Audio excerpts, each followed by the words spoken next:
Okay, before we get started this evening, we've got a public hearing to kick us off. It's a little unusual to be sitting here in the broad daylight. I'm trying to get used to this. This is the time has changed on us, so we're getting started at a little different hour than in the past. This evening we've got a public hearing in regards to the Greenville County Program Year 2017 as it pertains to our annual action plan for the City of Greer. The City of Greer participates in the Greenville County Community Development Block Grant Program and the Home Investment Partnerships Program funded by the U.S. Department of Housing and Urban Development. The Greenville County Redevelopment Authority has prepared its annual action plan, which is what they do for us on an annual basis, and are here to present it to this evening. And so with that, the floor is yours. Thank you, Mayor, council members. My name is Ima Wabadu. I'm the program manager for GCRA. And thank you for giving us the opportunity to talk about the 2017 Annual Action Plan. The Annual Action Plan, just a little refresher, is a proposal we give every year to the U.S. Department of Housing and Urban Development, telling them how we're going to use the federal funds that come to the County of Greenville. County of Greenville, being an urban county, gets Community Development Block Grants, the Emergency Solutions Grant, and the Home Investment Grant. The Emergency Solutions Grants, I'm not going to be talking about it in detail, but just to let you know that it's the fund that is available to everybody in Greenville County. And it really helps to address homelessness. Either you're literally homeless or at risk of homelessness. We help partners fund their management or operation of their shelters. We also help people prevent them from being evicted from their houses, or even help to pay past arrears in their due or utility bills that will take them away from any of the Section 8 of things like that. For the purpose of this public hearing, we'll be talking about CDBG and home funding that will come specifically to the City of Greer. And the funding is allocated based on the same formula HUD uses. And this funds should be hopefully available July. We're still waiting for the final numbers. And it really marks the third year of our 5-year plan for the Greenville County.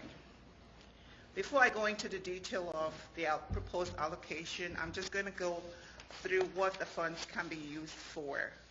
CDBG funds is really something that really helps in several things, from programs to projects.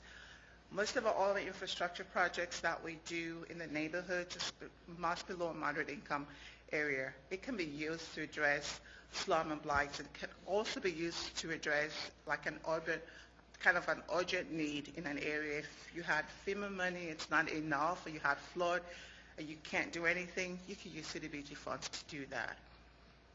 The big thing here, criteria, that it must serve low and moderate income family. You can use it for an area, basically to serve a whole neighborhood, like infrastructure or sewer. We've got areas where sewer lines run between the houses, so we've used it in the past to do lateral lines and main lines, serving low and moderate income area. If it's in a whole area, it must be low mod. If it's an area that is not, most of all our Greenville neighborhoods, our low mod areas are really dwindling down. But what we do is we do surveys of the households. And as long as 51% of the people in that area, be it street or things, are low mod, we can do the whole street. So it's not going to be house 1 or house 2. So as long as we get a survey and it's 51% of that area can serve. We've used it to do parks, improvement and things like that. We usually take a radius, maybe about a quarter of a mile or something, depending on the size, sample size. If we get it back and 51% of that serves, we could do anything that you need for that particular area, for that facility. If we're doing public facility, it has to be, and it serves everybody in the neighborhood, it has to be a low mod area. However, if that facility is supposed to serve a target population-based seniors, you could put it anywhere. And if it's a facility that is not, it's for everybody and it's not in a low-mud area, we can actually use it to address like ADA items to meet anything that you probably do need to address like that. If it's senior and it's a low-mud area, we could do anything. We can fix anything that is needed for that facility. You can also use city money to address housing development, so you can use it for new construction, and you can also use it for rehab, unoccupied rehab. We have unoccupied rehab programs that serves as long as you're low-mud household. We give up to $25,000. It's really low interest, about 2 or 3% interest rate. If you're a senior or somebody living with disability, we have up to $10,000. That's a forgivable grant over 5 years, so you don't have to pay for that. We can also use CDBG money, which we actually do use it for businesses, small businesses, or facade improvement in cities, a central business district. The business owners can get up to $25,000, really low interest, maybe about 4 to 5% interest. We defer your loan payment for about a year or two, depending on how that business is. The idea is to make sure that your business is sustainable. The only thing we ask is you have a low-mud job that you're going to retain or create. We're not a bank. We don't look at just the credit scores. We look at the passion that person's got. We look at the history of the person to see and make sure that that business works. The other thing is we actually use it to do slum and blight demo, substandard properties, and anything like that. We've used in the past to collect kind of redevelopment, take on areas, demolish the properties, acquire the properties, assemble them for redevelopment for partners, or we've used it in the past ourselves. So that's a lot. One other thing I haven't addressed is the public service activities. There's a particular target amount, a threshold that you can't exceed. Overall for the county, about 15% of our total CDBG funds, and then we trigger down for each particular municipality's amount that we can. For City of Greer, you have about $41,000 that can be given out to sub-recipient public service activities in the city. When I talk about home funds, home is just home, production, accessibility of affordable housing, new construction, rehab. We have projects in Creekside that we basically home ownership, the ones that we build. We also have a partner that helps us with the Creekside, did some senior housing around the same neighborhood. We're actually targeting a lot of houses in the Needmore community that we're building. We partner with partners that develop affordable housing. We gap fund their projects as well to make sure it's affordable to everybody. So the total funds coming to City of Greer plus your program income.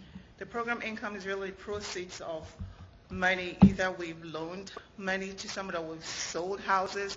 Those money come back. If it's home money that was given, invested, and was sold, or if people are paying back their interest payment or mortgage payment, it comes back to the county, to the city, that we recycle back on projects.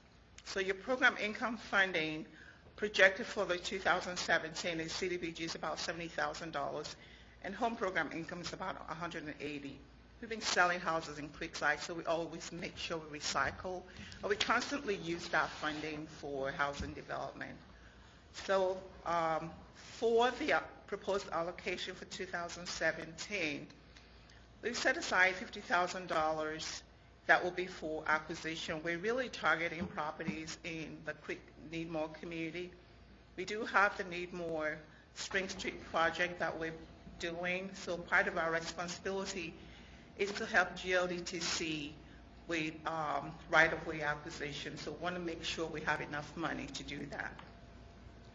The other thing, all the home monies are going directly back into housing construction. And we've set aside about $25,000 for owner-occupied rehab. Like I said, we have a owner-occupied rehab program of about $25,000. But you also have other funds from last year that's going to, that's going to be part of this funding. Emergency rehab is basically the ones that's based for seniors or people living with disability. That's about $10,000 per person. So we determine what you need. We also have a partner that helps us, so we can actually leverage that funding if we invite like our partner Rebuild to put some other things that they use volunteers. So you can get more than a $10,000 investment in that property. Infrastructure facility improvement, we're setting aside $109,031, and that's going to go towards any facility improvement that you have and your infrastructure projects. The sub-recipient fund is $41,000 and demo is $20,000. We have some demo projects right now that we're actually going on. We do have demo funding as well from last year on the projects that you've got. This is basically the same thing just shown on a pie chart level and seeing the percentages of all the funding allocation. This is a listing of all the sub-recipients proposals that we have. We received about 6 total. I believe you'll be getting the letter sent to you, or should be to you, for your approval. And we've also given the recommendations per each applicant. So they go pretty much the same sub-recipients that you've had in the past. And then we have the Nehemiah Corporation that is proposing to build 2 new units in the Nehemiah community.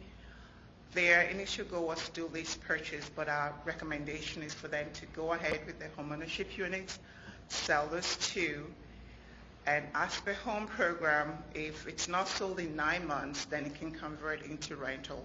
So they just figured that it can go directly to homeownership units. And the recommendation was to give them the $80,000 that was approved last year to continue.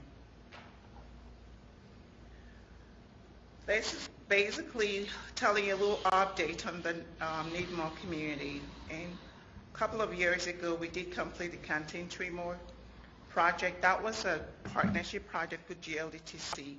They provided about 50% of the funds, and we used CDBG money to do the rest. And we intend to do the same thing with Spring Street as well.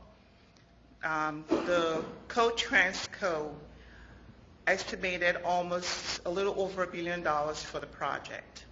Right now they have finished the engineering for that. They're currently going through right-of-way acquisition. And the Delegation Transportation Committee approved an additional $572,000 for this project, on which we will be matching it with 572 of the CDBG funds. They, I think 2 years ago or 3, they did approve $90,000 for the engineering.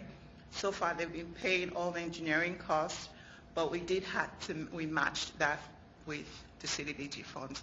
So that's really reducing the amount of CDBG funds that you have to invest with leveraging your funds with the county transportation funding. We also have some housing projects that's going on right now in Spring Street, the GCRH building. And very close to that is where I believe it's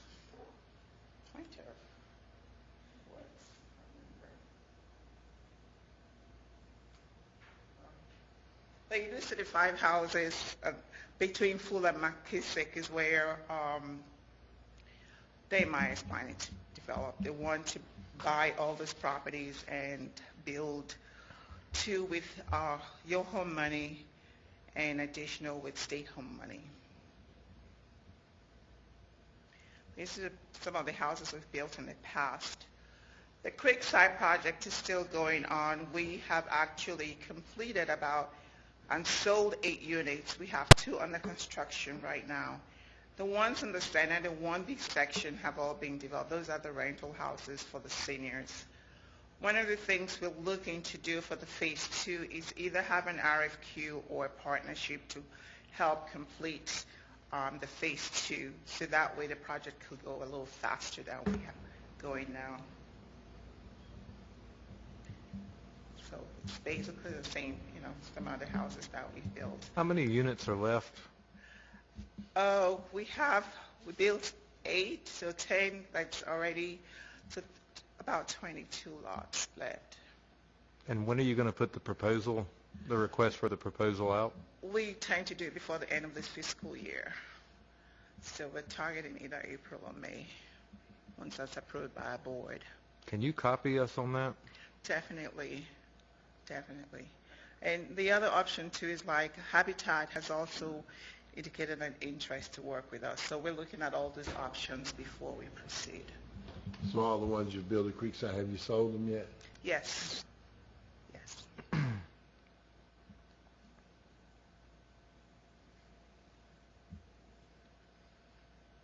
And this property is in the Spartanburg area, so we have to use Spartanburg income guideline, not Greenville, so that's the switch. Why would it be you have to use Spartanburg guidelines when all our funding and that comes from Greenville County? Yes. I mean, you handle, even though it's in Spartanburg County, but you're responsible for our funds, whether it's Greenville County or whether it's Spartanburg County. So I don't see why you would have to be, you would have to use Spartanburg guidelines. We have to use Spartanburg guidelines because this particular property is in the Spartanburg County. So we have to use the income guideline for Spartanburg to do this particular site, based on the location and the county that it serves. But HUD is aware that the other place that has the same situation with you is the city of Fountain Inn. We have an area in the Fountain Inn that is in the Lawrence County. So for that particular area, we have to use Lawrence income guideline. But we do serve our funding going to the area because it's within your city limits. It's probably actually an advantage to us on that particular project. Right. Yeah. Right. Yeah. I did talk about having facade improvement. So the facade improvement is really, we give up to $5,000 to businesses, as long as the business is in your central business district, and we'll give up to $5,000. And it's a forgivable grant for over 5 years, so 20% per year. It's been successful. You might have seen the difference in this. We did take out the red awnings and change the windows, so they made it look like the Greer lower section, those little tiles to show that.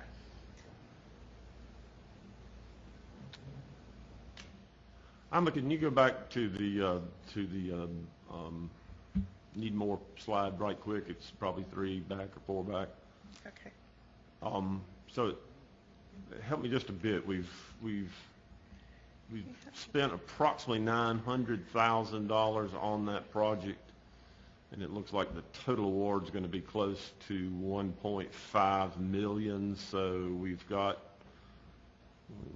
another $500,000 or so that we can spend on that project. Is that correct? Yes, we have the $90,000, from the transportation and the GLDTC 5-something. So we will put about another 600 of CDBG money while they're funding that too. Okay. Is that going to complete the project at that point in time? Will that be the complete Spring Street? Not the whole neighborhood, the Spring Street street improvement. Does that include teeing it off too down at the bottom? The Spring Street goes all the way from the West Point site to, I believe, close to the North Gate area. I'm sorry, the Tremont extension. You know, if that includes the improvement that we talked about on Spring Street, where it makes a bullhead? left, yeah. No, it just goes up to that, just the vertical. It's not going to turn. But that is something we want them to see if they can include in their proposal as well. It goes from Poinsett Street all the way to the back of the old hospital property. Yes. Okay. So it doesn't include the new turnout on Spring Street?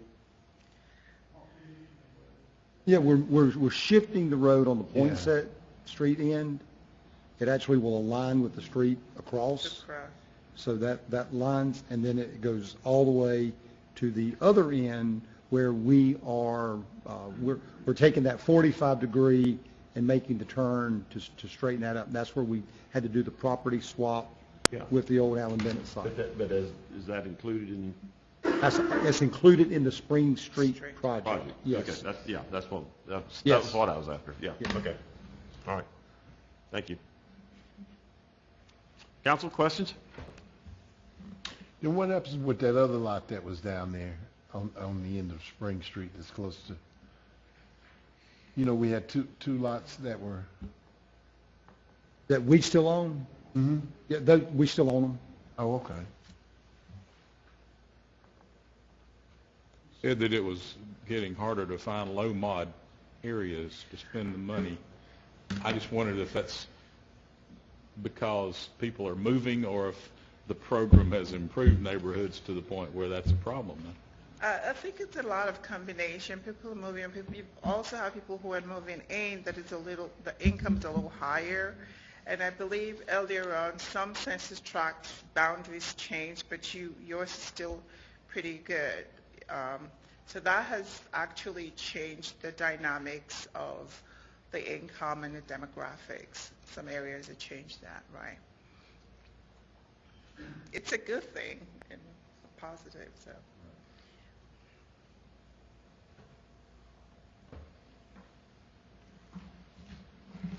Others?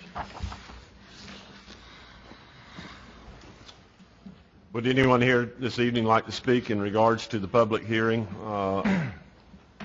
in reference to the program plan for 2017? I'll ask a second time. Would anybody here this evening like to make a comment on the Greenville County Program Year 2017 Annual Action Plan for the City of Greer in the Greenville County Development Block Grant Program and Home Investment Partnership Program? I'll ask a third and final time before closing the public hearing. Would anyone like to speak tonight? Having asked 3 times, I'll call the public hearing to a close. Let the record indicate no one chose to speak this evening. Thank you, ma'am. We appreciate your time and information. We appreciate it. Council, with that, I want to call the regular meeting to order. This is a regularly scheduled Greer City Council meeting called and convened this evening, March the 14th, 2017. Having called the meeting to order, I'm going to ask Councilman Lee Dumas if he would lead us in the Pledge of Allegiance and then offer an invocation for the council. If you'd like to join us, please stand.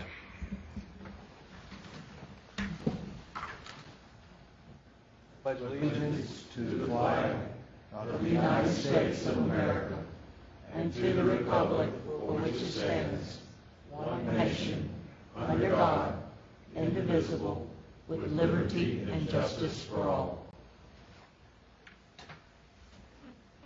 Heavenly Father, thank you tonight for bringing us here together to do the city's business.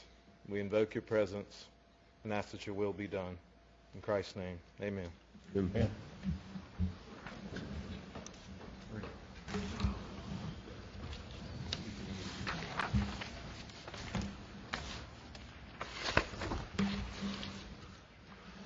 We thank you for being with us this evening. We set aside time for public forum. Ms. Duncan, did anyone request to speak in public forum this evening? No, sir.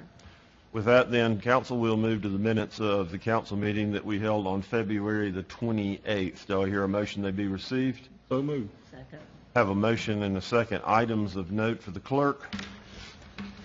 Hearing none. Ms. Duncan? Mr. Aaronwood, Yes. Mr. Griffin, Yes. Ms. Bookert, Mr. Dumas, Yes. Mr. Bettis, Yes. Ms. Alberts, Yes. Mayor Danner. Yes. Council, we have a presentation this evening by Steve Grant. Steve is, of course, the Director of our Buildings and Development Standards, and he is here to give his annual report this evening. I suspect, given the year that we had last year, that it's going to be eye-opening. We've heard some of the numbers, but to see it all in one presentation, I think is going to be pretty impressive. So, Mr. Grant, the floor is yours. Thank you, sir. I hope it is impressive. Appreciate the opportunity to present this report tonight for the Building and Development Standards Department. Just note, if you're curious about this rendering, that is the rendering of Minghua, a BMW supplier, which is under construction. The mission of our department is to protect and provide for the health, safety, and welfare of the citizens of Greer and all that live, work, and visit our residential and commercial establishments, and we accomplish this by enforcing all applicable development ordinances, codes, and regulations. This is our organizational chart. Hazel Poston and Suzanne Lynn are still at our administrative positions. Hazel's retiring next month. Glenn Pace is our planning and zoning coordinator, and our GIS guru / planner is Justin Kurtz. Kelly McCormick, whose picture you see there, is a new hire. She's a planner. A new addition came on with us in December. And then Anthony Copeland is our stormwater inspector, and Lillian Hanley is our stormwater engineer. Our building officials, Ruthie Helms, and reporting to her, our code enforcement officer, Tor Elstrom, and building inspectors, Joe Alcree with Brian Stevens. And you see Brian, he's a new addition. There's his picture as well. And then we have a vacant building inspector position, and we're in the middle of the hiring process, and we expect our new man to be here on Monday, March 27th, to fill that slot.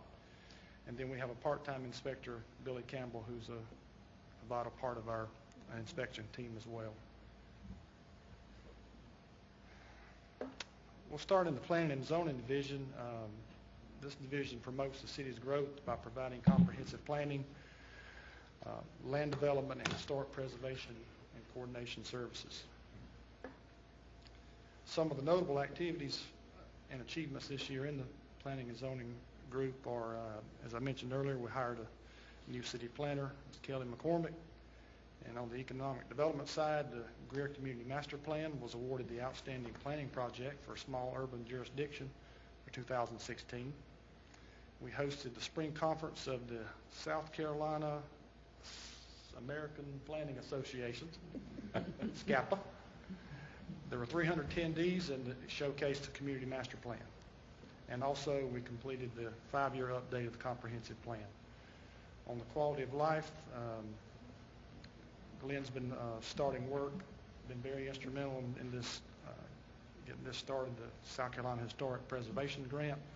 And also, we've continued efforts to control illegal bandit signs by increased enforcement. For our boards and commissions, the Planning Commission cases, which is the gold line near the top, and the Planning Advisory Committee cases, which is the green line second down. You can see they've been trending up since 2010, and the Board of Zoning Appeals, the Board of Architectural Review, and the Annexation Planning Committee have been holding steady as far as activity for the last 6 years.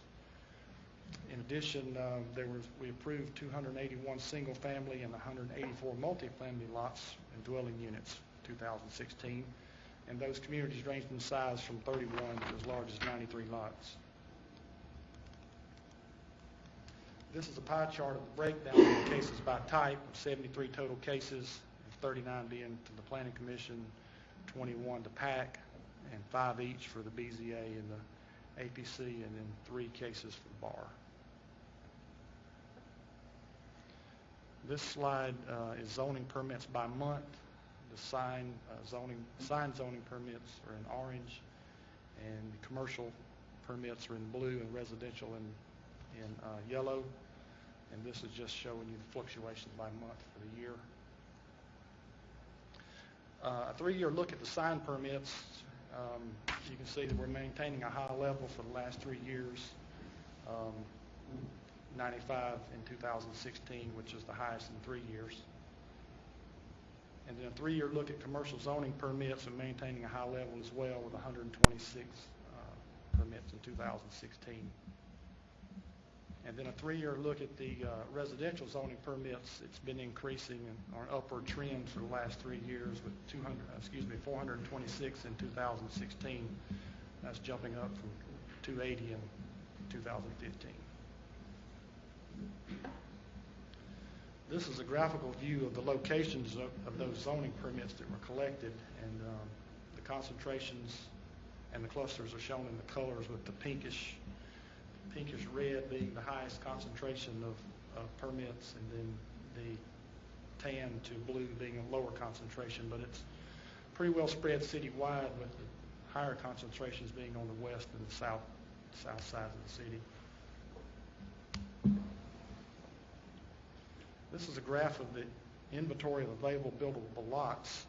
In 2014, we had 1,242 lots available for building, and that decreased down to 647 last year. And then with the new developments in 2016, that the buildable inventory is back up to 800 lots available to build. This slide is communities added by year. See, 2013 we added 7 communities. 2014 there were 6 communities. 2015 4 communities, and then this year in 2016 there were 8 communities. So we made a jump from last year from 4 up to 8 communities in 2016. So there's still robust activity for development in the city, and those green triangles are the locations of those 8 communities.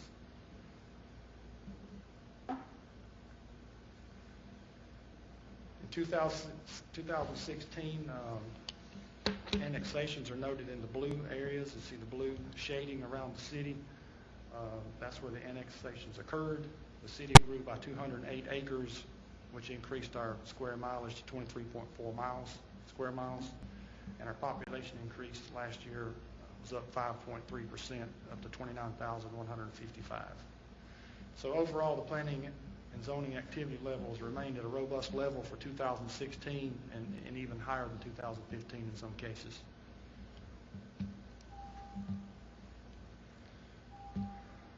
We're going to switch gears over to the Building Inspections and Code Enforcement Division. Their mission is to provide for the health, safety, and welfare of the general public through the equal enforcement of all applicable codes and ordinances of the city of Greer. And their mission is becoming more challenging, not only by the volume that's increased, but also by the complexity of projects, especially commercial projects like Mingwa and Plastic Omnium. These are not your run-of-the-mill warehouse or restaurant projects. These are very large projects. Plastic Omnium is over 14 acres under roof. So it's a very large project with very complex structural and mechanical systems to operate those buildings. So, and all that has to be designed and constructed to code and inspected. So the complexity of the projects around the city are increasing as well. Let's discuss these increases on the residential side. Housing starts from 2000 to 2016. You can see that the trend of residential housing since 2009.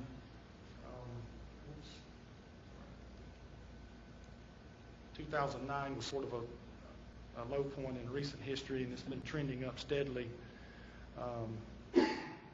up through 2015, and then an all-time high in 2016, 5,292 permits issued. Hold on.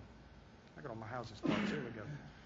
I got one slide ahead. I apologize. The residential housing has been increasing since 2009. You can see 2015 was very active, and then 2016 was an all-time high with 521 housing starts. That's a 79% increase over 2015. Now to our total number of permits issued. 2016 was an all-time high as well, with nearly double of 2015. And that was mostly due to the increase in our residential and commercial construction and also hail damage. There was a hailstorm came through last year, and there was a ton of roofing permits, so the total number of permits issued was an all-time high. This chart is the total value of all the construction. 2015 was a record at the time of $123 million. It was surpassed in 2016 at $284 million. That's a 230% increase over 2015. One of the major contributors to this was the record number of housing starts. Permit valuations by type, residential permit totals were $130 million, commercial was $118 million, mechanical was $20 million, and miscellaneous was $15 million. Miscellaneous consists of demo permits, zoning permits, and sign permits, etc. Let's discuss code enforcement for a couple of minutes. Code enforcement continues to play a crucial role in maintaining the health, safety, and well-being of the citizens of Greer. It has a direct impact on our property values and our community image. 2016 was a very active year for our overgrown grass ordinance we had a lot of rain last year, and the grass was really growing last year, and we had an extremely high number of grass calls, and we had a total of 6,002 inspections for 2016. And another highlight was we continued to work with the police department identifying and condemning unsafe structures. And a couple of examples of those unsafe structures or conditions, someone was found to be stealing power, that picture on the upper left, and then also the other picture, someone was living in a storage building with no fire protection or legal or heating or cooling systems, both of these being very unsafe conditions. Transitioning over to our stormwater program, it exists to protect our waterways from stormwater pollutants that may be generated by construction sites, illicit discharges, or other means. And we also respond to citizen concerns about drainage. That's a picture of a recent detention pond. A quick review, we're mandated from the EPA through DHEC to manage our stormwater program through our MS4 permit. That permit consists of 6 minimum control measures, and they are public education, public involvement, illicit discharge detection and elimination, construction site stormwater runoff control, post-construction stormwater management for new developments and redevelopment, and pollution prevention and good housekeeping for municipal operations. A large part of what we're charged with in our MS4 permit is construction site stormwater runoff control, and we accomplish that by reviewing and ensuring construction plans have appropriate stormwater controls implemented in the site design. Our total plan reviews for the year was up from 119 last year to 123 reviews this year in 2016. There were 41 total projects submitted, with 34 actually going to construction in 2016. That doesn't sound like a lot, but if you do the math, it's one project about every 10 days getting a grading permit to start construction. So basically every 10 days a new project starting off in Greer. Another important piece of our stormwater program is site inspections, which ensures contractors are complying with the approved plans. Our graph indicates a jump from 245 inspections, or monthly inspections, in 2015 to 460. That averages out to 38 site inspections a month. And those sites carry over from year to year. We have to inspect them every month until they close. So if a project takes 2 to 3 years to complete, we still inspect it every month till it closes out, and all the grading's complete and all the site is stabilized.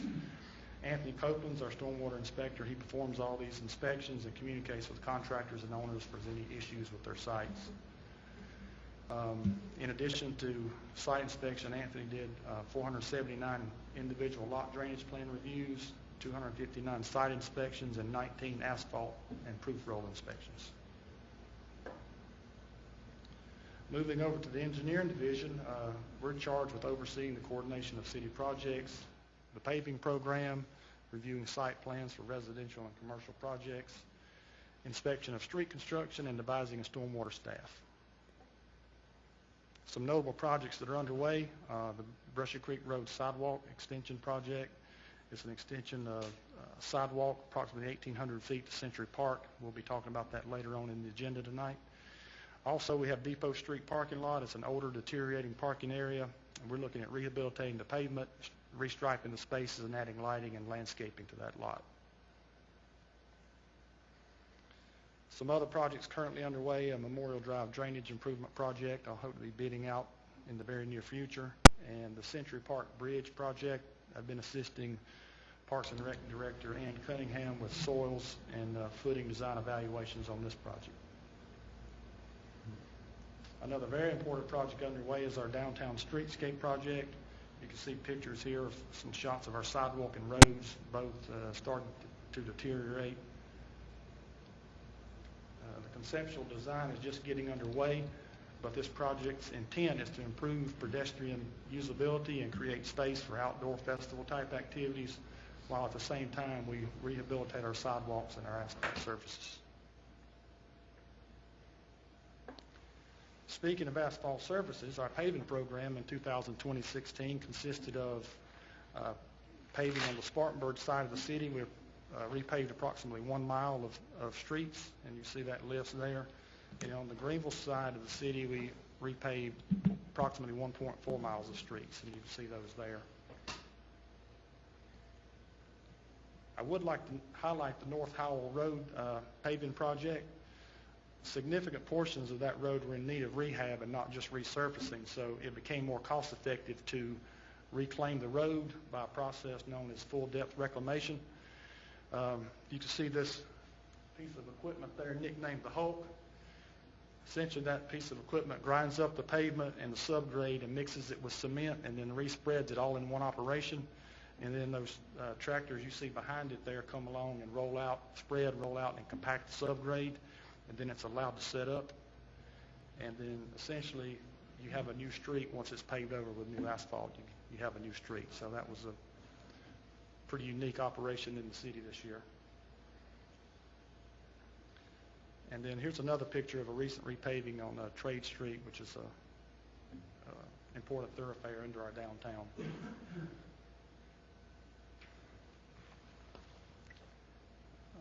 I hope I've demonstrated that the Building and Development Standards Department covers a wide variety of services for the city, and the development activity continues to increase. And as a result of that, our staff have been greatly challenged this year to manage this increased development activity while maintaining good customer service that we're used to providing. So how are we doing?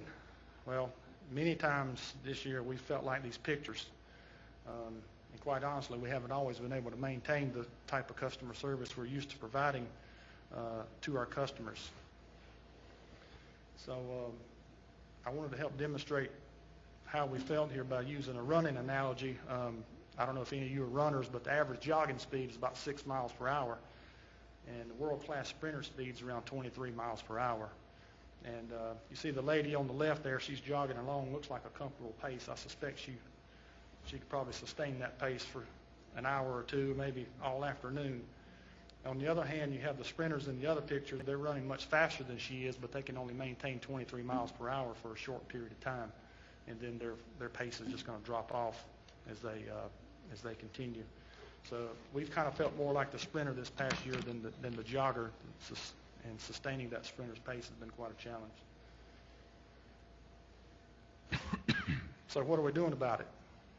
I found a quote here from someone whose name I cannot pronounce, so I'm not going to try, but you see the name up there. But they had a quote that the greatest challenge yields the greatest possibility for change. So we were challenged this year, and we looked for ways to change to improve what we were doing.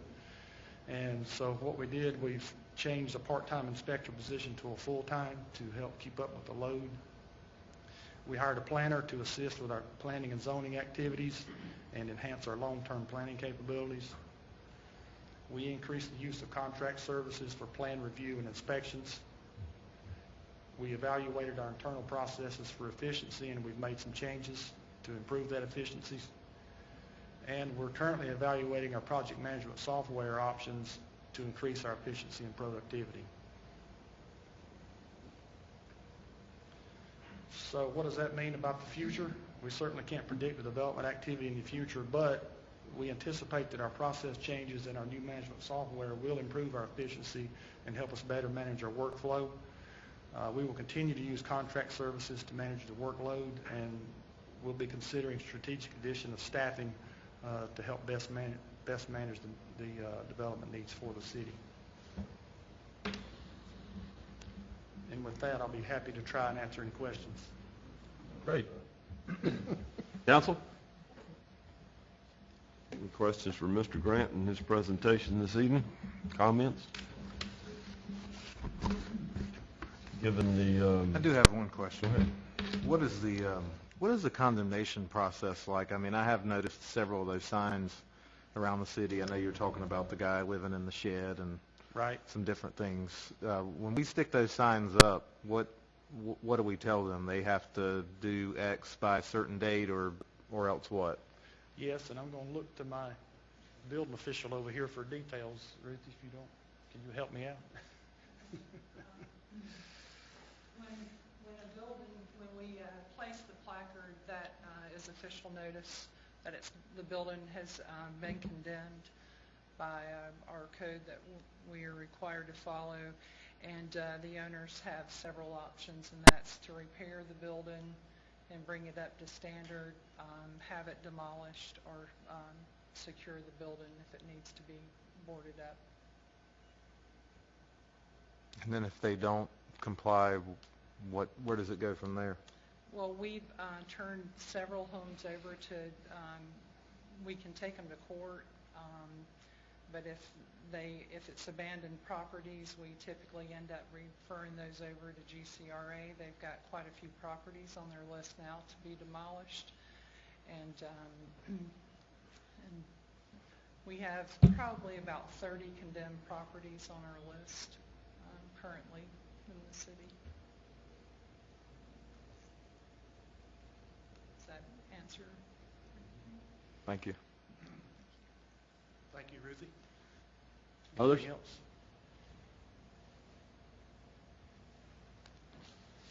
Mr. Grant, we appreciate the information, and thank you for the job y'all are doing. We realize that y'all got a lot of irons in the fire and are stretched thin down there, but we appreciate all you're doing to make it work as good as it does. Thank you, sir.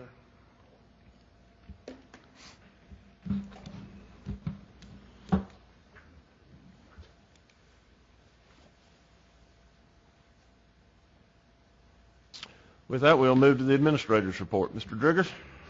Thank you, Mr. Mayor, members of council. First, let me say thank you for your commitment of time last week. We had a very productive strategic planning retreat with you, about 20 hours of time together last week, reviewing a number of things that we will be engaged in over the next year and beyond, looking at our current resources and how we are positioned to take on many of those projects. So again, I sincerely appreciate your commitment of time to participate in that process. It is important for us. As we mentioned last week, we have now we've been doing this for a number of years, and we are certainly finding that it helps position us as we continue to move forward in allocating our resources. It allows your staff to have a better understanding of the priorities that are established by council, and allows us to look for dedicating those resources to meet those program needs that you are identifying as we move forward. We will have some additional information that's as we update our strategic plan as a result of that meeting last week. You should have also received the slides of all of the sessions that we covered last week, so I hope all of those are in your possession now. If there's anything else that we can provide to you as a follow-up to that, please let us know. I want to make sure that we get that information in your hands. What I did want to share with you is we've continued to keep you informed of pending state legislation that is affecting has the opportunity to affect our business license revenue, particularly House Bill H3650 and 3651. Those two bills we've been continuing to monitor, again providing information to you on the financial effect of those. Our last calculations, in addition to the impact that this could have on service delivery, this is now at a potential impact of over $2.1 million. We certainly believe that there's the opportunity that if the bills are passed as they are proposed or had been originally proposed, that about 84% of our local businesses in Greer would see a shift in their business license. That 84% would see a significant increase. That increase would be required because of the exemptions that were being allowed to certain types of businesses statewide. That bill has been sent back to committee, and they're evaluating that. We've received no report at the state level of what those amendments may or may not look like. But we are extremely grateful to our own local Greater Greer Chamber of Commerce. They took an official position last week. Their board voted to oppose 3651 in its entirety, and they oppose 3650 as it is currently written, only supporting amendments to that bill that would provide for standardization of the business license collection program statewide. That certainly continues to be our position and the position that is shared by the Municipal Association as we continue to move forward. Today, our local Chamber of Commerce communicated that with its entire membership. I have forwarded a copy of that to you as well. The Chamber is also encouraging its membership to reach out and contact our legislative delegation to let them know of this impact. So it's a revenue impact for us.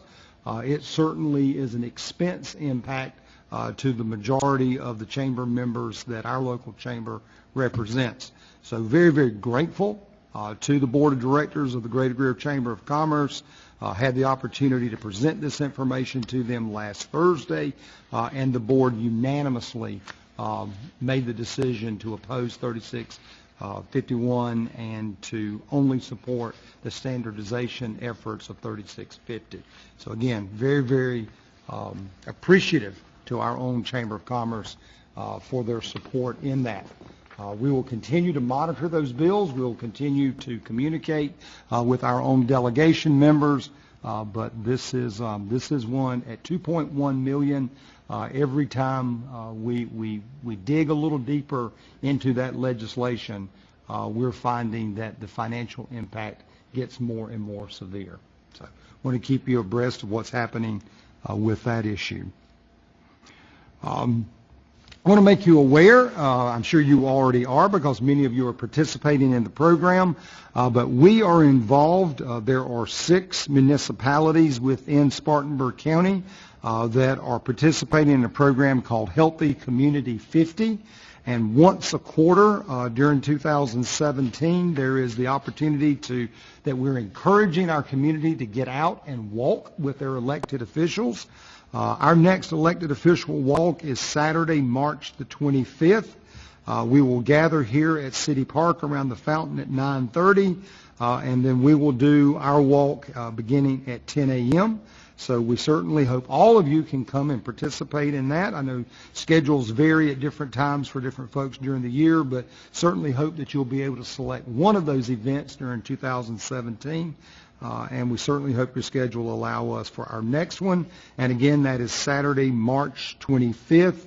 We are encouraging our entire community to come out and join you as we do this walk. City of Spartanburg, Greer, Inman, Woodruff, Lyman, and Landrum are each participating in this program during 2017. Do want to make you aware that we have a couple of opportunities to recognize the service that Chief Dan Reynolds has provided to us here at the City of Greer. One of those opportunities will be in 2 weeks at your next meeting, where we'll have the chance for council to recognize and thank him for his service. And then also the employees of the city. Later that week, we'll be gathering for a reception from 4 until 6 on March the 30th, and so we've invited all of our team in from Team Greer to have an opportunity to say thank you to Chief Reynolds and to bid him farewell as he moves forward with his retirement. But that time is closely coming for us, and we are transitioning and are continuing to meet and plan our transition from Chief Reynolds to then will be Chief Hamby. And that is going very smoothly as we are anticipating and preparing for that. As a reminder to you personally, please do not forget that your economic interest reports, your state ethics reports, are due by the end of this month, March 31st. March 31st is actually the due date for those ethics reports. So please make sure that that is on your calendar and that you are preparing to submit those. If there's anything that we can do to assist you in that process, we are glad to do that as well. And last but not least is a reminder that we will be dedicating our renovated facilities at Century Park and doing our opening day for baseball. That is on Saturday, April the 1st. Mayor Danner will be throwing out the first pitch that day, and we are looking forward to inviting our entire community in. Baseball opening day has a rich history here in our city, and we look forward to celebrating that again on April the 1st. And this year a little more special for us as we have the opportunity to dedicate some of our new facilities and show those off here in the community as well. So look forward to you joining us for that. That concludes my report. There are two items that I would like to ask Council's consideration in executive session. One is a personnel matter involving the Building and Development Standards Department, and the second is an economic development project discussion for briefing to City Council. Glad to answer any questions anyone may have at this time. Thank you. Thank you, sir. Council, with that, we'll move to appointments of boards and commissions. We are seeking to fill an election commission seat. We do have some elections coming up later this year, so hopefully we've got somebody to fill that position that is open. Mr. Mayor, after an exhaustive search of all of our citizens, I'd like to nominate Joe Baldwin for that position. Okay. I have a motion and a second. Many of you know Mr. Baldwin well. He was here a little earlier this evening. Just checking in, we don't currently have the bio on him, but that will be coming soon. So have a motion and a second for Mr. Joe Baldwin. Nominations are closed at this point. Ms. Duncan? Mr. Airwood? Yes. Mr. Griffin? Yes. Ms. Booker? Yes. Mr. Dumas? Yes. Mr. Bettis? Yes. Ms. Albert? Mayor Danner? Yes. Council, will move to items of old business this evening. We've got several before us. The first is the second and final reading of ordinance number 3-2017. This is an ordinance to provide for the annexation of a portion of property owned by SRMC Ventures LLC located at 311 B Street by 100% petition and to establish a zoning classification of RS for said property. Ms. McCormick joins us this evening, and do we have any update in regards to ordinance number 3-2017? Thank you, Mr. Mayor. No, there are no updates for annexation 2017-03. I'll entertain a motion to receive. Move. Second. I have a motion and a second. Floor is open for discussion. Comments? Questions? Ms. Duncan? Airwood? Yes. Mr. Griffin? Yes. Ms. Booker? Yes. Mr. Dumas? Yes. Mr. Bettis? Yes. Ms. Albert? Mayor Danner? Yes.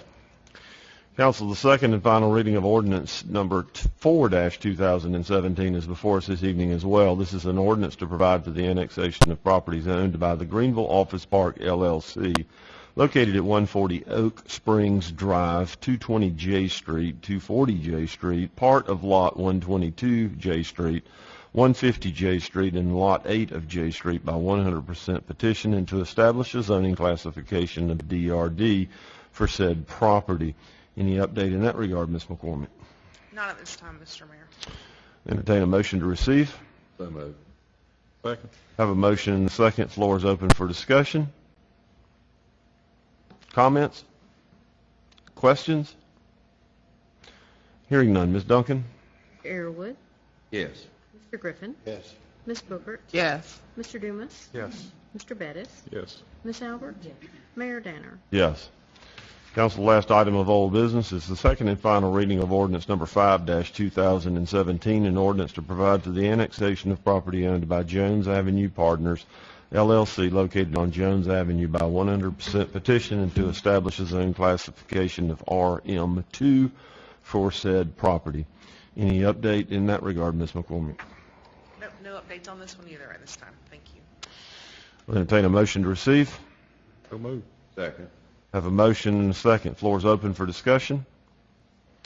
Comments? Questions? Hearing none, Ms. Duncan? Mr. Arrowood, Yes. Mr. Griffin, Yes. Ms. Bookert, Yes. Mr. Dumas, Yes. Mr. Bettis, Yes. Ms. Albert, Mayor Danner. Yes. Thank you. We'll move to items of new business this evening, the first of which is the bid summary for the Brushy Creek Road Sidewalk Project. In keeping with our master plan, the city desires to install a sidewalk to connect South Main Street to Century Park. There's an existing sidewalk from South Main for about 1,700 feet to James Street, where the sidewalk ends. We will let Mr. Grant, our engineer, sort of take over from there. This was a topic of discussion both at our last meeting as well as at our retreat.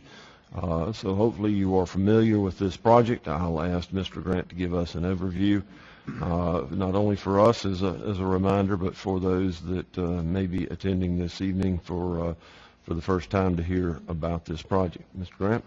Yes, sir. Thank you, Mayor, Council. Here's a picture of where the sidewalk ends currently near James Street.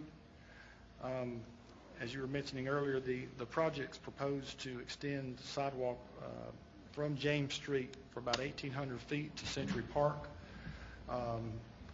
Right now there's currently 1,700 feet of existing sidewalk from South Main Street to this point. Approximately 25% of that sidewalk is in bad condition and cracked and needs replacing, and the remainder is in good condition. This project proposes to replace the broken sections of the existing sidewalk, bring all the street crossings into ADA compliance, and extend the new sidewalk approximately 1,800 feet to Century Park. A pre-bid meeting was held on February 9, 2017, and 4 contractors were in attendance. Bids were opened on February 21, 2017, and the city received 2 bids, and the bids were as follows. Capital Construction of the Carolinas LLC in Spartanburg bid $113,900, and Earth Materials Grading of Belton, South Carolina bid $202,440. Our cost estimates projected the project should cost around $110,000. References were contacted from prior projects completed by Capital Construction, and we are satisfied they are capable of performing this project. So we would recommend that this project be awarded to Capital Construction in the amount of $113,900. Thank you, sir. For the purpose of discussion, I'll entertain a motion to receive. So moved. Second. Floor is open for discussion and questions. Does that $113,900 include fixing the bad parts of the old sidewalk, or?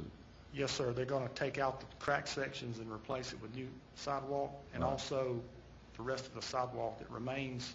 You know, a lot of the grass has grown in the joints and along the edges. All of that will be edged out and cleaned up as well. On some sections of that sidewalk closer to Main, the sidewalk is a fairly good distance off the roadway. The distance between the sidewalk to the roadway, who is responsible for that? Is that our right of way, state right of who's, or is that is a state road? Yes, sir. So okay, so that would be state right of way. Yes, sir. Okay. What about and I guess that we have the ability, because I know that there's at the very beginning there at Main and Brushy Creek, there's a lot of overgrown limbs that kind of prevent you from even walking under. Will we cut those back? If they're on private property, we would have to request the homeowners to do it. But even if they restrict access to the sidewalk, I mean they are coming over, into over the sidewalk, but they're just fairly low. They can't impede. It's not something we would not go in and remove those. We would give notice to the property owner that they are impeding into that space and that they need to have those cut back. Probably need to go ahead and look at that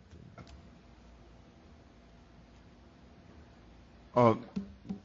Mr. Brown, I know we talked about this some in the retreat. We've got an alternate for basically $51,000 to pull out the existing sidewalk and replace all of it with new. I know there was some question about appearance-wise that it seems that the existing sidewalk is usable and that we would go in and clean the edges and that sort of thing. Do we have any idea how long that sidewalk has existed or been there or that sort of thing? I mean, no, sir, I don't really know how long it's been there, but if concrete will last a long time if it's, if you don't run over it with heavy machinery or if tree roots don't break it up, it'll last a long time. And I think that's essentially what's happened in most of the places it's broken up is either tree roots or some kind of heavier machinery's broken it. But and that's approximate, do we know, I'm looking real quick, approximately how many feet that is of existing sidewalk we would take up if we exercise that option? Approximately 1,700 feet.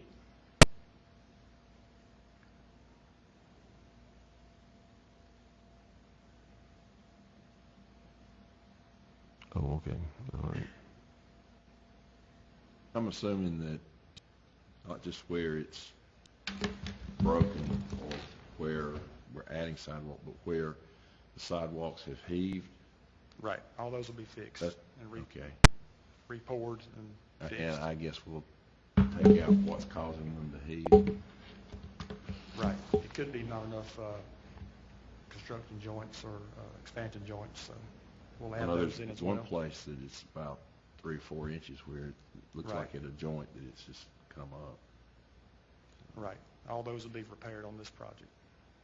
That's going to be a tree too, isn't it? Yeah, that's what I was asking. Yeah. Are we cutting the root? No. Typically, the standard practice is just cut the roots flush. Yeah, they're probably going to grow back over time. That's just one of the things you deal with in an urban area and sidewalks.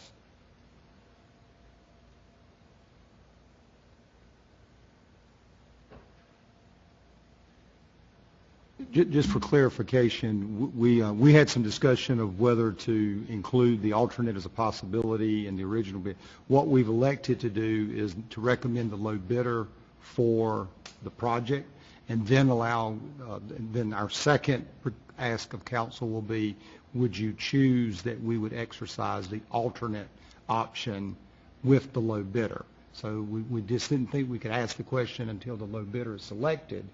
If we do select the low bidder, then it's a matter of do we want to exercise the alternate. Okay. So the question before us at this point is the low bidder. All right. Yes, sir. All right. So we've got a motion and a second to accept the low bidder in hand at this point. All right. Let's go ahead and deal with that. We'll deal with that piece of the business then at this point. Any other questions in that regard? Any comments? Staff has recommended Capital Construction as the low bidder. The question is before us. Ms. Duncan? Mr. Airwood? Yes. Mr. Griffin? Yes. Ms. Booker? Yes. Mr. Dumas? Yes. Mr. Bettis? Yes. Ms. Albert? Mayor Danner? Yes. Okay. And in addition tonight, Council, as Mr. Driggers was mentioning, we took the liberty during the bidding process to request an alternate to replace all of the existing sidewalk, just in case council wanted that option. The benefit being, I guess you would have completely new sidewalk from end to end. Of course, the negative of that is you have to pay for it. So the option is, we can get 25% of the existing sidewalk is new, and then the other 75% it'll be cleaned off and edged and look nice. It still will just look older and gray looking, as concrete tends to change colors over time. So there'll be newer sections interspersed with the older sections, and then of course the new section at the end of James Street all the way to Century Park will be brand new. But again, our intent was to just get a price just in case council wanted to consider all new sidewalk from end to end. So we requested the bids that way, and the alternate, I checked, the per foot price and all is a reasonable amount. So I think, it's a reasonable price for the work. So it's really just your decision if you want all, 100% sidewalk new from end to end, or just add on to what we have. So what's existing there and that we're talking about doesn't really seem to pose any problems or any bad conditions at this time? Is that correct? Approximately 75% of it's in good shape, and 25% will be removed. Yeah. In the bid we just Well, the approved. part that we're talking about leaving, the Yes, optional ma'am. part. It's mainly it just looks older and aged and Yeah. gray out. It's gray. It won't It's be- still it's not nice and white. serviceable and good condition, Yes, ma'am. basically. Yes, ma'am. I guess my only question is if we're going to be putting down 1,800 feet of new sidewalk, and this is a demonstration project, do we want to, just hook that onto the end of the existing sidewalk there? I mean, we can get approximately the same amount of sidewalk for less than half the amount of money, and for a demonstration project, I'm just wondering for the overall impact if it wouldn't be beneficial for us just to go ahead and replace the whole thing and have one new concrete thing there, because we're going to have 1,800 feet of this demonstration project that we know is going to be new, and we're going to have to anticipate that the current sidewalk, while it may be in good condition now, is at least 20, 30, 40, 50 years old at this point. So we got no idea how much longer that we're going to, have serviceable sidewalk there. So I just wondered if it wouldn't be worth our time and effort if we were going to do a demonstration project to do the whole thing in one fell swoop. What's the difference What in is the the price? cost? $51,000. $900. So that's in addition to the 113.9? That's correct. That would include removing and disposing of all the existing sidewalk, forming up the new sidewalk in the same place, and just repouring and finishing it in place. The new sidewalk will be basically the same width as Yes. the old. It will, 4.5 feet. My examination of the existing sidewalk, if we're going to take care of the 25% bad, I just don't know that it's worth tearing the whole thing up. I think what's there is good, still sound. Cosmetics, as long as we keep it manicured, I don't care what color it is. And the company's going to clean it up, correct? Yes, ma'am. The That's part old of their that's there scope of now. work is to edge out all the existing Right. sidewalk and clean all the joints and along the edges. For clarification, they will not pressure wash it. It won't be cleaned Right. from end to end, but they will edge Correct. it and make sure all the grass between the joints and all has been removed. We can hire someone to pressure wash it a whole lot less expensive. Pressure washing is not a lot of times the best thing for Yeah, concrete. yeah, you don't want to do it It's too got close to it, You don't yeah. want to get any you don't want to penetrate it, but Exactly. but there's no spalling or anything of what's proposed to be left in what the 75%, right? No, sir. It's Okay.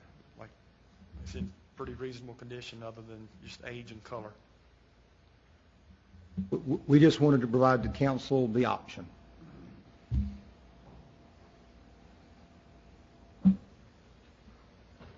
Well, I don't hear anybody jumping at the chance to exercise the additional cost, so we'll I consider myself the Lone Ranger, and we'll move on then. How about that? Yeah, we'll have to let you ride on that one there. Spend that $50,000. It must be imaginable.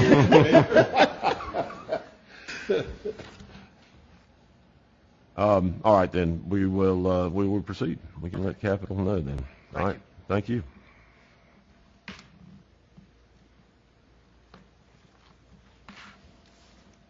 With that, we'll move to the first reading of ordinance number 8-2017. This is an ordinance to provide for the annexation of properties owned by Scott and Diane Milks located at 310 and 367 Mariah Drive by 100% petition and to establish a zoning classification of R10 for said properties. Mr. McCormick?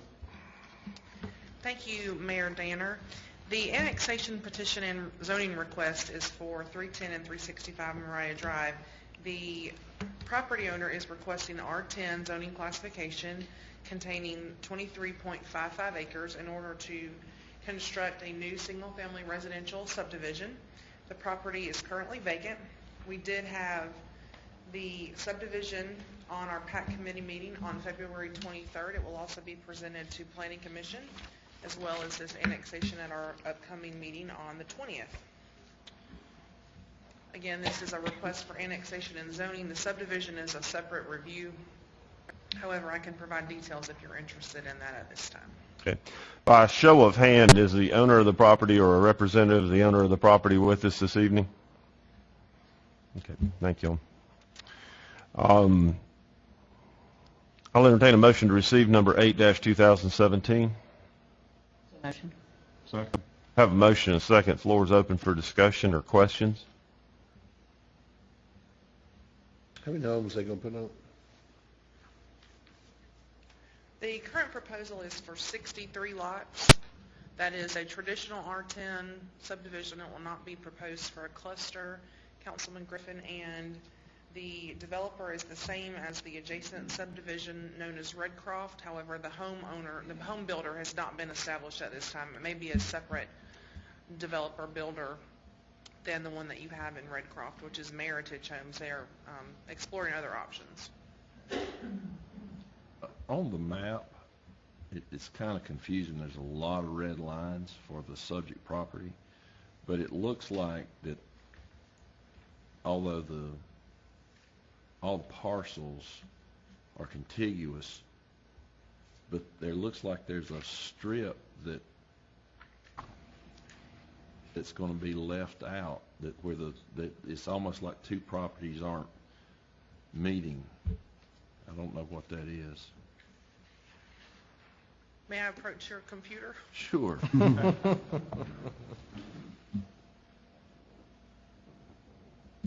Okay. Yes, sir.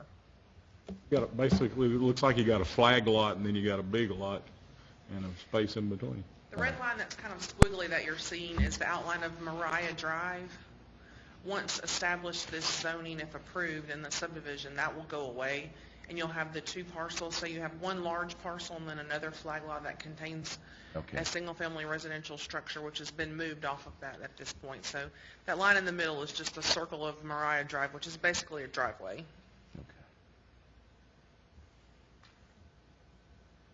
Anything you gentlemen would like to add to the conversation tonight?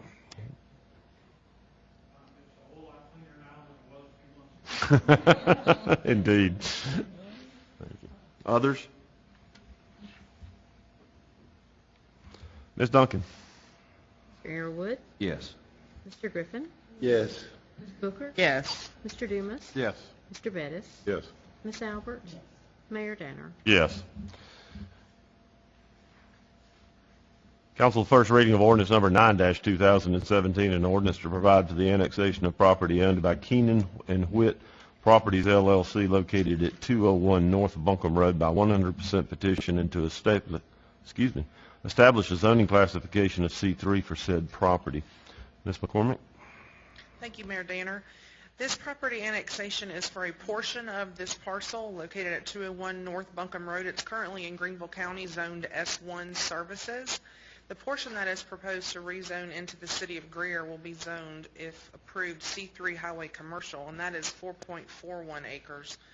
The corner of Buncombe, North Buncombe Road, and the side street there does contain Keenan Garage Door. I'm sure you're all familiar with that business. That will remain in Greenville County and will remain zoned S1. The remainder of the property in between Keenan Garage Door and the automobile service and sales center that is just to the south on Buncombe is the property that we're speaking of in question. And it is proposed again for C3. They do have, the applicant owner is here if you'd like to inquire more about that business. They do have a plan on site for the business. However, if zone C3, all C3 uses would be allowed at that location, so not just the one that they have proposed at this time. And that's all I have at this time. If you have any questions, I'll be glad to entertain those. By show of hand, is the owner of the property or representative of the owner of the property with us this evening? Thank you, sir. I'll entertain a motion to receive ordinance number 9-2017. So moved. I'll need a, that was a tie. I'll need a second, please. Could I take a second?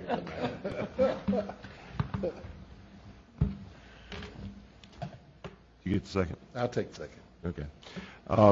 Floor is open for discussion. Questions? Ms. Duncan? Mr. Arrowood, Yes. Mr. Griffin, Yes. Ms. Bookert, Yes. Mr. Dumas, Yes. Mr. Bettis, Yes. Ms. Albert, Yes. Mayor Danner. Yes. First reading of ordinance number 10-2017, an ordinance to provide for the annexation of property owned by John Stewart located on Ansel School Road, Northwood Lane, and Holiday Road by 100% petition, and to establish a zoning classification of DRD for said property. Ms. McCormick? Thank you, Mayor Danner. As a design review district, I'll give you a little bit more detailed information about this project. It does contain 6.5 acres, and the proposal is to construct 62 single-family attached dwellings. It's currently vacant, a wooded lot. The property does have frontage on Ansel School Road, Northwood Lane, and Holiday Road. The proposal is to construct a townhouse development with private streets, therefore these will not come into the city limits. And if approved, the request does have the entrance on Northwood Lane.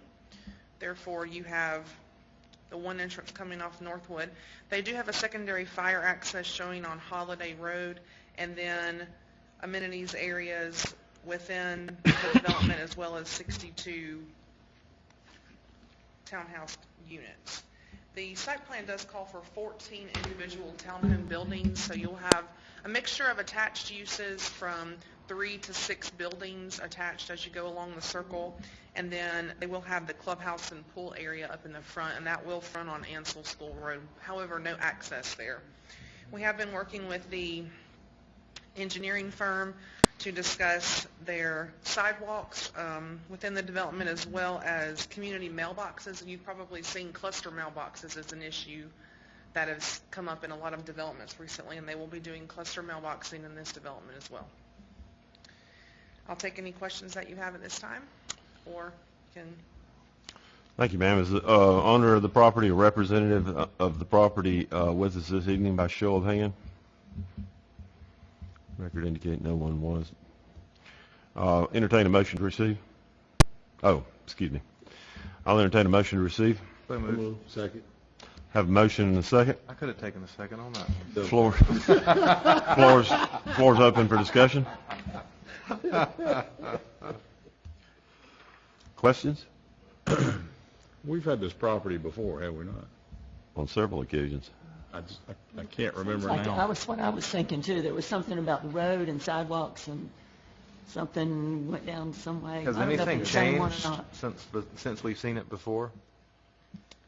Type of development. This is a different, as far as I know, this is a new owner of this property and a different plan. I'll ask Mr. Pace if he has any historical knowledge as we move forward. We looked at this in the past of, it was going to be a mix of townhomes before, and then the plan got changed to single-family detached units, and developer did meet quite stiff opposition at the public hearing in regards to that from the local neighborhood, and he made that decision at that time to withdraw the application for zoning, and we at that time removed the annexation from going forward also, and knew one day this property would come back up again for development. And this is, best I can remember, I think this is a few more units than what he had even proposed for it at that time. The road entrances are different, and we'll know Monday night how much community opposition we'll have to this. And phone calls have been quite frequent on this once we posted it. But it's kind of the same idea of the original concept that they were going with, and then stepped down and then just withdrew. Other questions of staff? So you do believe that it is similar to what they were proposing to do our first go round? Yes, sir. The original concept plan had townhomes there. So we can likely anticipate that the folks that showed up before will show up again, and so A couple of them had commented on the phone that if the entrance didn't align to where before on Axel School Road, it was aligned with the existing subdivision to make a clean intersection, and that's what they so adamantly opposed, was that, and that the traffic congestion that it would create on Axel School Road. A couple of them have asked, with it being on that Northwood lane, they didn't have as much objection to it. So we'll see, like I said, what happens Monday night. That was there. I remember several people commented on that last time, that they were really concerned with that alignment, and that it was going to be a real issue, especially getting out in the morning. Mm-hmm. Because of the speed on Ansel School, and I know that that's something that, I believe that's a county road, so we can't provide any enforcement there. So I think that was another issue too that they brought up. So most of the citizens that I've communicated with this go around seem pleased that the entrance is not on Ansel School. However, they are concerned about price point of the structures and, as we know, density, of course. But they are pleased that the entrance is on Northwood Lane.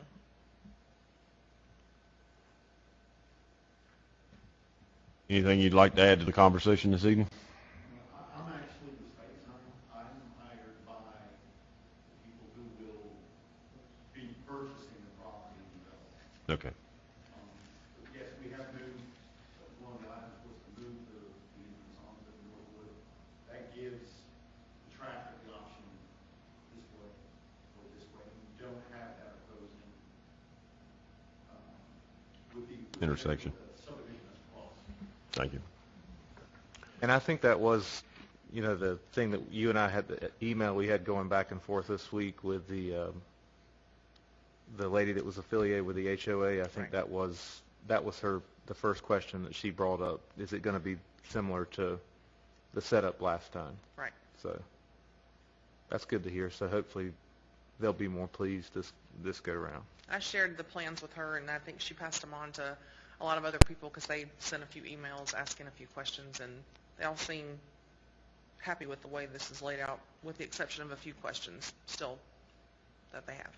And they'll be coming to the Planning Commission meeting. Okay. Thank you. We kind of thought that maybe even a couple here tonight, or a few people, just in regards to the annexation portion of it, and it being on the agenda, but I don't think anyone's shown presence or written sign request to speak on items of the agenda tonight. And we informed the public hearing is held by the Planning Commission. Council have a motion and a second. The floor is open for discussion or questions. Ms. Duncan? Mr. Arrowood? Yes. Mr. Griffin? Yes. Ms. Bookert? Yes. Mr. Dumas? Yes. Mr. Bettis? Yes. Ms. Albert? Mayor Danner? Yes. Thank you. Thank you. We appreciate it. Council, the last item before us this evening is the first reading of ordinance number 11-2017.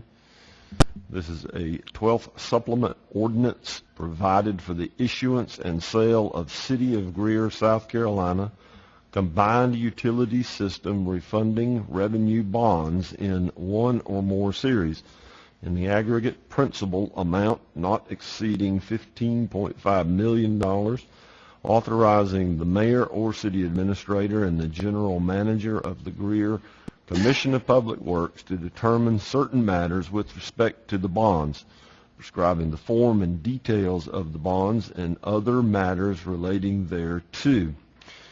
Mr. Chuck Reynolds is with us this evening. He probably does not know that it is our rule to ask the last person to appear on the agenda to buy us dinner, but I'm sure that he probably will. That's one last. As soon as we approve his $15 million bond issue. Mr. Reynolds, the floor is yours, sir. A little bit of savings here. I think I can handle dinner, I believe.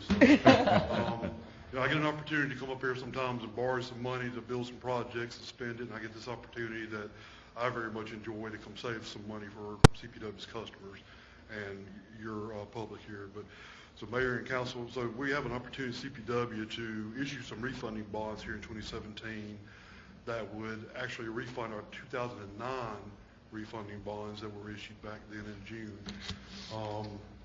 Back then it was $24,230,000. Remaining principal at this point right now is about $14,535,000 that exists at this point. So what we're looking forward to doing is retiring these bonds and issuing some new bonds to take these out. The old bonds were at 4.03% interest. These should be a sub 2% if the market stays where it's at when we do this. And we're going to move pretty quick on it. I've been talking to Mr. Seifert. I think Mr. Seifert's been coordinating with Mr. Driggers for me on making sure we don't interfere with any issuing the city wants to do this year to cover some of your capital projects. And I think it's working out fine with that, the way things have worked out.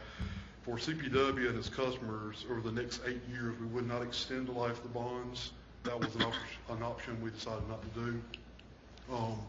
But to carry forward the 8 years remaining maturity, and if we can get a sub 2%, it's looking somewhere between about $1 million to $1.1 million in savings over an 8-year period of time here. So that would be a nice reduction for the future for our CPW customers. So with that, I would ask that we move forward with this. Council, you've heard the request as a CPW. I'll entertain a motion to receive. So moved. Second. Got a motion and a second. Questions of Mr. Reynolds? Yeah, I'm glad to know I like Gilgly going down. Maybe so. At least hold it steady. He's just trying to keep it from going up. He's not going down. Keep it from going up. Others? Ms. Duncan? Mr. Airwood, Yes. Mr. Griffin, Yes. Ms. Booker, Yes. Mr. Dumas, Yes. Mr. Bettis, Yes. Ms. Albert, Mayor Danner. Yes. Thank you, sir. We appreciate you being with us this evening. Council, I need to add one legal matter in executive session, so we actually have 3 this evening. We'll have 1 personnel, 1 economic development matter, and 1 legal matter to consider in executive session. Do I hear a motion to adjourn into executive session? So move. Have a motion and a second. Ms. Duncan? Airwood, Yes. Mr. Griffin, Yes. Ms. Booker, Yes. Mr. Dumas, Yes. Mr. Bettis, Yes. Ms. Albert, Mayor Danner. Yes. Council, in executive session, we have considered a personnel matter, an economic development matter, and a legal matter. We've taken no action in regards to any of those 3 items. Do I hear a motion to come out of executive session? So move. Have a motion and a second. Ms. Duncan? Mr. Airwood, Yes. Mr. Griffin, Ms. Booker, Yes. Mr. Dumas, Yes. Mr. Bettis, Yes. Ms. Albert, Mayor Danner. Yes.